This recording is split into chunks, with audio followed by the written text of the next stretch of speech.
this gentleman who I get to introduce needs no real formal introduction. He is a world champion on climate change, and I think today by the signing of these bills, he's saying that he cares about poor people in economically disadvantaged communities. And so without, let me introduce Governor Jerry Brown.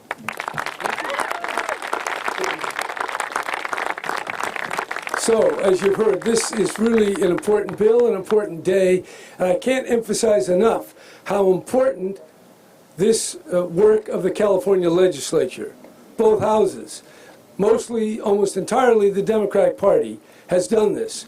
And it's not easy. What we're doing here is not one of these obvious bills. There's powerful opposition, and that opposition has shown itself against clean air since the Clean Air Act began. And whether it's car companies or oil companies or electric utilities or gas companies, at one time or another, they all fight. And they're real people with real bucks and real influence. And so the bills today, they really are far-reaching.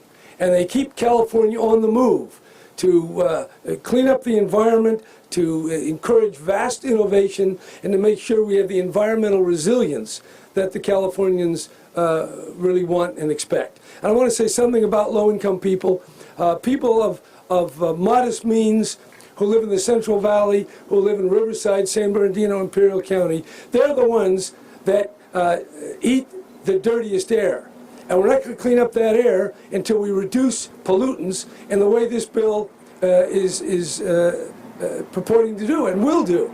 And we have to continue doing that. So when you talk about the air, everybody's breathing the air.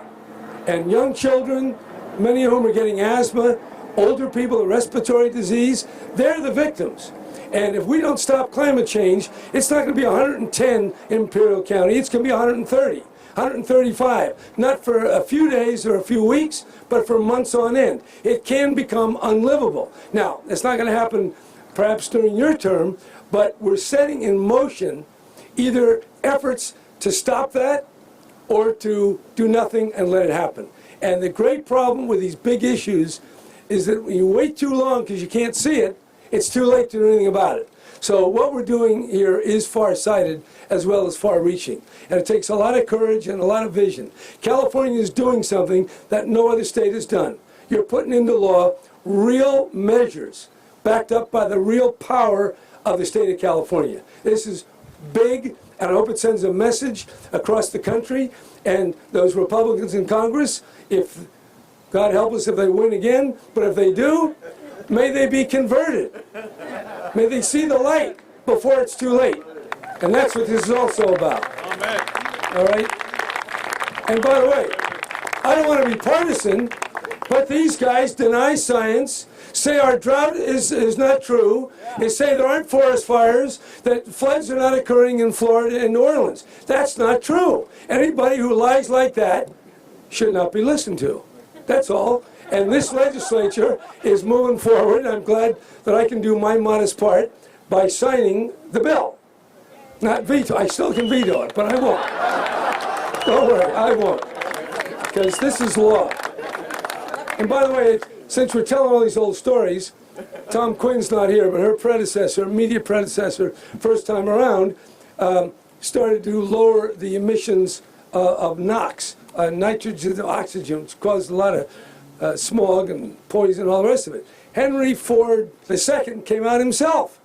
So we dealt with the biggies.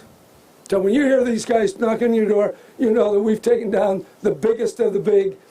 And so whoever they are, they're all going to fall before the truth of this, what shall I call this? Christian army marching on, or not Christian, can't say that. Well, with Jewish warriors standing behind. No, what I was trying to think is onward soldiers, and I only know one song. But whatever it's going to take battle, it's going to take wisdom, and it will take some balance that we don't overdo it. But I'm not afraid that we're going to get to that point.